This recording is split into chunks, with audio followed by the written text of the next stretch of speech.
The voiceover doctor presents Margaritas, Mojitos, and Microphones.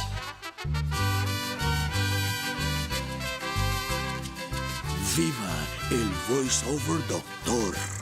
You guys are alien stand-up comics, okay? And E hates D.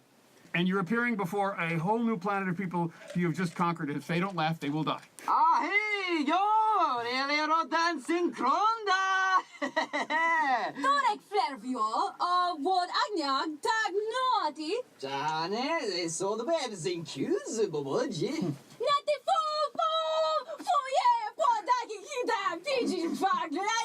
Ja, snisse du, kotsrex. Kai betjutsen är du fulia.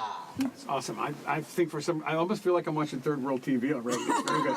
Cool. Yeah. What do you think? Awesome. Nicely done. Okay. People just don't have one note. Just because he's a big, loud, boisterous jock doesn't mean that when he's vulnerable, he stays in that same place. Everybody is a whole person, and there are a lot of different places to explore.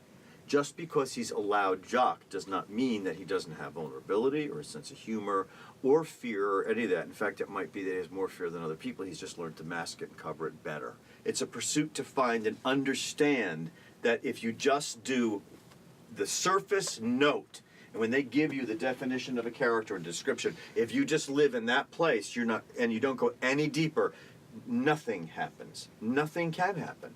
You just live there, and that's not fair to the character, it's not fair to the writer, it's not fair to the storytelling, and as an actor, it doesn't feel particularly yummy.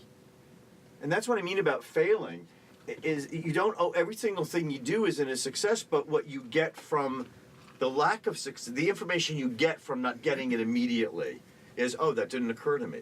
That didn't occur to me. Why didn't it occur to you? Probably the answer usually is because you're controlling the event, is you're thinking the event. Edit that the fuck out. My ferocious warrior companions, Deathblow and Carl, will also show no mercy and are preparing to execute all of our enemies. All except you will die. You will be spared to tell the story of our viciousness, huge size, and mercilessness. After we have killed many, there will only be a few left to tell the tale of our glory, and you may live to tell the tale that will live forever. I gotta know who you're talking to. I gotta get that whole relationship. Okay. That's what's missing so far. Okay. Okay? Yeah. All right, make that other person present for me, All right. or you're fired!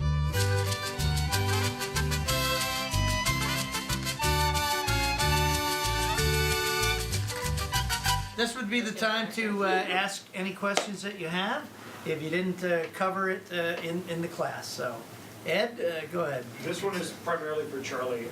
As an actor who has then transitioned over to casting and directing, how has that kind of aided you, and what is that like, having been an actor first and now doing a lot of casting and directing? It's just another use of me. I don't really know how to answer that.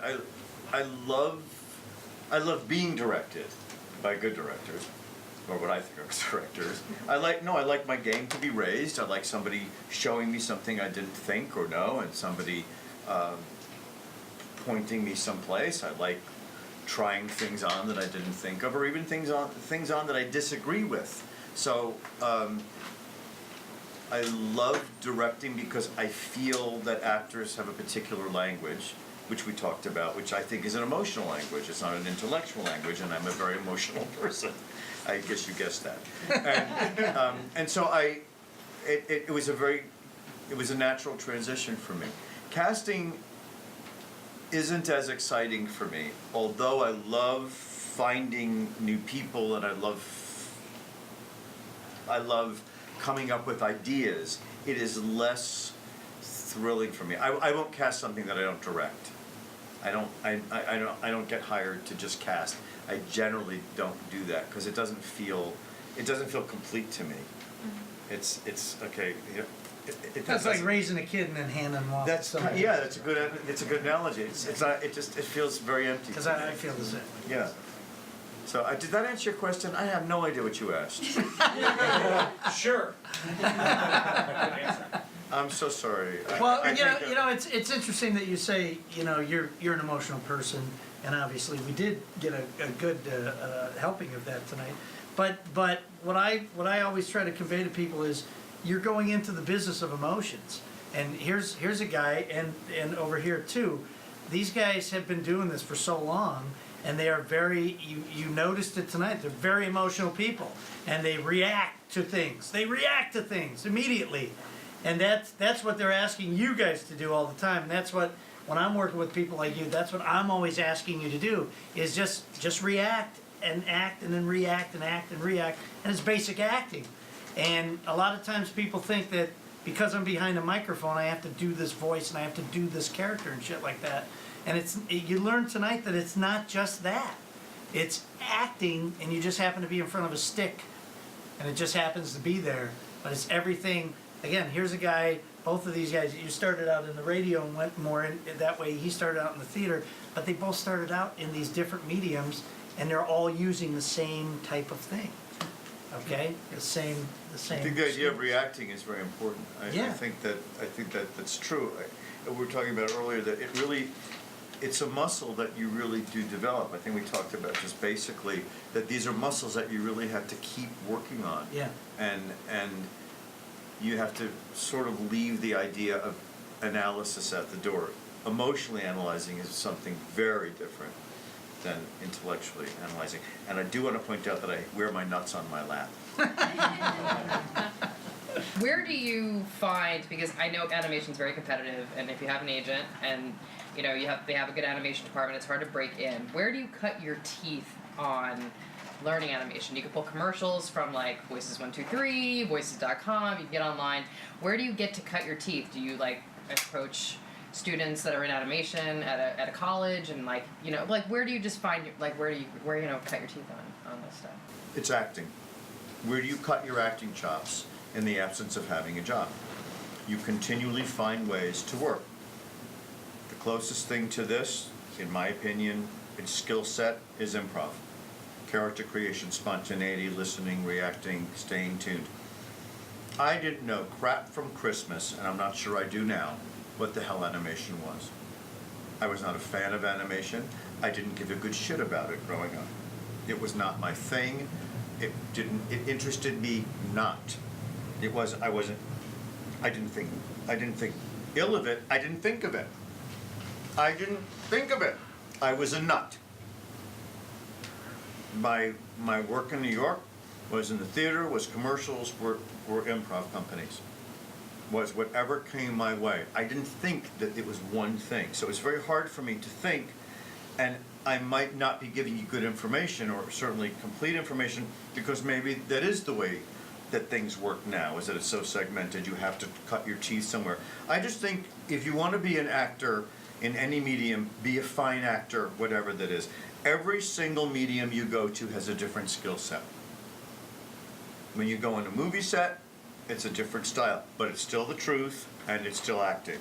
And when you go to a commercial, it's the same, and a television set, sitcom, 1 hour format, whatever the fuck it is still acting, and it still requires the same basic skill set, plus or minus technical adjustments. Acting's acting. So that's my answer. And Brian? Okay, yeah. And find places that literally, I've done dialogue spots on the freeway by reacting to the commercials on the air. Just play it, they're reading the copy, I play back to that person as if they're talking to me. There are all sorts of, just find every opportunity that you can to use your skills to interact with other characters. And you can do that all over the place. There are colleges and universities you can do projects. I had a friend who did, for his graduation project, he's now a Sony animator. Before that he was with Disney, and we did the baseball in heaven joke and he did that for his graduation project and did animation. So call colleges, offer to go work for animation students and do voices for their films. Take every opportunity that you can to use your skills and to get into the rhythms and to feel comfortable with other actors and other performers. If you don't work with a live actor, a lot of times we have to do a character that we wildline. If you're wildlining a character and you want to have interplay, there's got to be interplay somewhere. Then it's got to be in here. That even though you're doing the line and the other actor is not there when you're doing the line, that has to have some reality with you there. So you have to feel it happen. So put yourself in a position to do those things. That'll get you in that feeling where you feel comfortable and stuff comes out of you. Like the exercises we did, like the alien exercise thing, comes from nowhere. So you have to pull it out of yourself. And the more you walk around in that, the more comfortable you are. Everything's all about where you walk and feel comfortable in walking. Then that frees you up to be able to make some choices and do some things with it. So make sure that you find yourself in places where you can develop those chops, where you can feel comfortable. Can I add to that? Yeah. I have a real problem, many. The problem that I have with this being the analysis of how to and what to, it becomes it's necessary in order to survive and to become, but if you don't ground yourself in life and in not just doing this, I think you're making a terrible mistake. I think being a whole person and being a citizen of the world and relating to human beings and stepping outside of being an actor is an essential part to being an actor and to being a good actor. And I mean, I was making a joke before about just being, I'm so nuts now that I just, stand in a line at Home Depot and I'm already that person in front of me and I'm figuring out every element of that person's life before they got there. How did they arrive at that minute? And where are they going to spend the rest of the day as? And for 45 minutes in my commute, I am digesting that information. And I'm not saying that's good or bad. I'm saying that's the way that I do it. But I think it's important to heighten your awareness of the world. It's not just, how do I get in? It's how do you exist as an artist? And part of that, if you're living in an emotional language, is you have to relate to the world. Right. And you have to be empathic and compassionate, and you have to be heightened. It's another muscle, is be intuitive and start to tune in and hear and listen and all those things. It's a 24/7 process. It's a 24/7. It's a 24/7 process. I think it is. I mean, my bread and butter is commercials most of my career. And, my own kids will tell you, I'll be sitting on the couch just watching commercials because I teach about commercials and stuff. So I have to be up on the trends and whatnot. And I'll just sit and I'll look at my kids and I go, and this is where the cynical thing comes in. I go, why do you think they think this is funny? You want me to tell you why they think this is funny? Because I don't think it's funny. But let me tell you why they think it's... And my kids are always like, Dad, shut the fuck up. We know, we get it, shut up. Their entire lives, they've had me teaching them all this shit because I'm still figuring it out too. Sure. And now, of course, my daughter's fucking teaching other people because she's heard me drill it into her fucking head. But I think that's important what you said, and I said it before earlier. I'm still figuring it out. I'm still figuring it out. I don't feel any more ahead of anything. Yeah. At all. Because if you think you have it figured out, then you're done. Yeah, there's no point in going on. Right. If Then you're not done learning being an that, actor. Yeah. And Yeah. Dawes said it, I think synthesized a lot of this. Dawes said there's no such thing as a monologue. Everything in life that you do is communication between you and somebody else. If you're doing a straight commercial, you're not doing a straight commercial. Right. If you're doing it right, you're talking to somebody about something, and there's a reason for the communication. Well, that's what we were covering tonight. It's the conversation. It's the relationship. Everything is. Who are you talking to? How do they feel? Whether How they- do you feel about them? As they feel about you? Whether they speak or not. Yeah. The Dawes moment was he did a radio serial called Young Dr. Malone. All the radio actors finished their parts and sat down, and Jeff Chandler stood there, and Dawes was a kid in a hospital bed, and Chandler didn't have a word to say. He just stood there and let Dawes talk to him and talk back to him with his eyes and his body, because there is no such thing as a monologue. We relate to each other or else we die.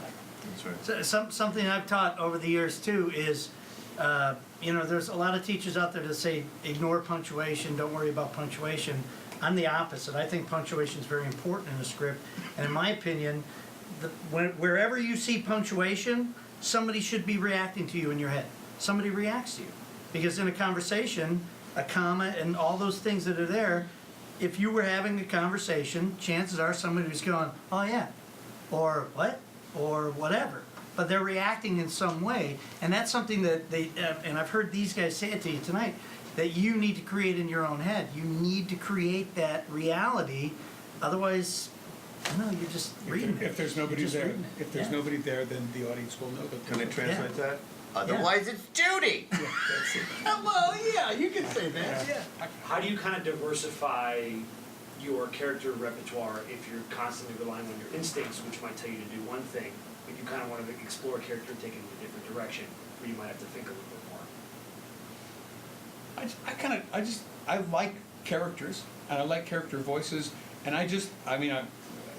for me, it's a natural thing. I riff and talk to myself in character and imagine arguments with myself, and I kind of have a dialogue with myself as I'm driving down the freeway all the time anyway. You kind of just go there. But you're it's fun to go medicated there. now, aren't you? I quit that. Yeah, okay, all right. I'm not that smart. I don't have any idea about anything with characters. I think, like Brian, I talk to myself a lot. It's a visual. I do satires on everybody. Yeah. No one is safe. When I'm in the car, I usually sing for an hour to warm up and an hour going home, but I don't sing as me often. I sing as a bad impression of them, and end up doing a satire at a language tape. I was desperately trying to learn another language, and after 6 months, I had a flawless dialect and didn't understand one fucking word because I caught myself in traffic going, and I didn't get any information.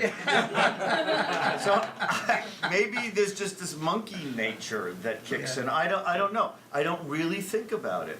I don't think about You it. react. But the thing I guess I the do. thing I that's guess cool I is do. That's as you what I do, love about you you guys. love them. You these characters kind of I like love these them. characters. They come out of you and they become their own creatures. They become their own people. They are distinctly a part of you, but they're also separate from you. They live in their own world and have their own space. Yeah, and you can have conversations Oh, as absolutely. them because they have different because points of because view. you have a backstory They're too. real. Yeah, they have a different point of view. stuff. They're not just. That's why I say it's not.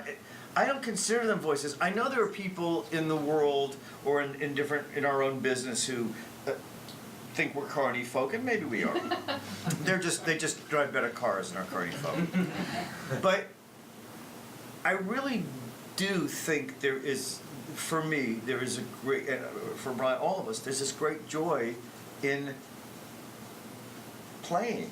It is a thrill, and I was saying earlier, if you don't love to act, you shouldn't act. If acting is torture for you, I'm not saying you don't get scared. I have terrible stage fright, and I always have. But it's not something I can't overcome. Obviously, it hasn't worked against me. Maybe it has, and I've not known about it. But I'm scared shit a good deal of the time. I think it works for us. I think it works. Maybe. It's kind of like jumping on. It's like bungee jumping or something. There is an adrenaline rush when you face the fear and something wonderful comes out. I don't know. But I listen to things that I do sometimes if it's really good, and I go, "That's not me." I disconnect. I don't think that was me because it takes a life of its own. And it's not something that I think I'm really capable of doing. It's when that part of you that has some degree of control gives yourself over to the character, and the character takes control. Yeah, And that's I think it's wonderful. beautifully said. I think Yes. that's right. I try to articulate what that means. And by the way, as I say this and I hear us say this and I try to break it down, I feel like a mental hospital patient. I mean, in trying to articulate some of this, I think I'm either the biggest bag of doo-doo for trying to espouse all this stuff and even thinking I'm in a position to espouse anything, or I should be in a padded cell.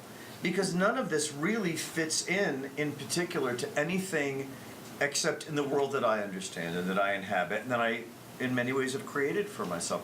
I know that I know this, I knew this about myself when I was little. I could not have ever lived and or survived in a world that required me to not dance and not play and not be a monkey.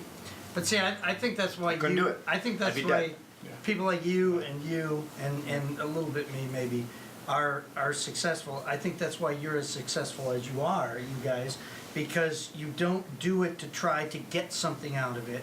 You do it because it is a part of you, and you must do it, and you just do what feels comfortable for you, and damn the torpedoes, full speed ahead. Yep. And I think that's why you guys work as much as you do, and because I've had that same experience in these things with Bob Bergen and Maurice LaMarche and Rob Paulson and Kat Sosi and Jennifer Hale, people like that. I know Jennifer Hale is in I can't think of some of the names of the other people in it, but they rent the studio out here and they just do it's a voiceover improv workout group. And they're improvising just in front of a microphone, and it's all very heady stuff. There's a lot of conversational stuff, but they're creating the characters, and they have a director come in and direct them. And now these are people who are working, making a fine living at this, and look what they do. Every week, they get together and fuck around and play. And that's why I think you become successful. I hate to say this, but that's one of those things when I like to give away secrets that would cost me money if I were still throwing a workshop in LA and this. As you guys network with each other, why can't you do the same thing? You can. Get together 10 of you and do that kind of stuff and work out, and it costs you nothing, and you grow together and you develop voice friends and stuff that like we do. Yeah, you go out and buy Viola Spolin's book, Improvisation for the Theater, and it's got a whole bunch of games in there, and all those games are what these guys have been teaching you today. It's just all character development, and not character development to be funny and to be cute and to be witty. It's character development to be honest. It's an honesty exercise, guys. Yeah. And anybody who's worked with me, you always hear me say, look, you got to be comfortable and just be who you are, and maybe you'll get the job. If you get the job, great. If you don't, at least you walk out of there going, oh, fuck, that was great. I did a good job. Yeah, and there's this thing that happens to you that most of the reason I was shaking in front of Ginny is because I didn't want to screw up, and consequently, early on in the career, it took me a long time to get the idea that you need to have the freedom to do the character and be lousy. That's why you work out with each other, so that you can go ahead and do those things where you struggle and you fall on your face, because those chances are what create the things that give you the confidence to go out and take the chances that make for brilliant performances. Embrace the failure. Yeah. Yeah. The failure is the best thing in the world. Being serious. Was that like a 25 fucking minute answer? The best 25 How do I get to Magnolia Will? When I You was see that 4. church down there? Don't go to the church. Charlie Adler, Brian Cummings.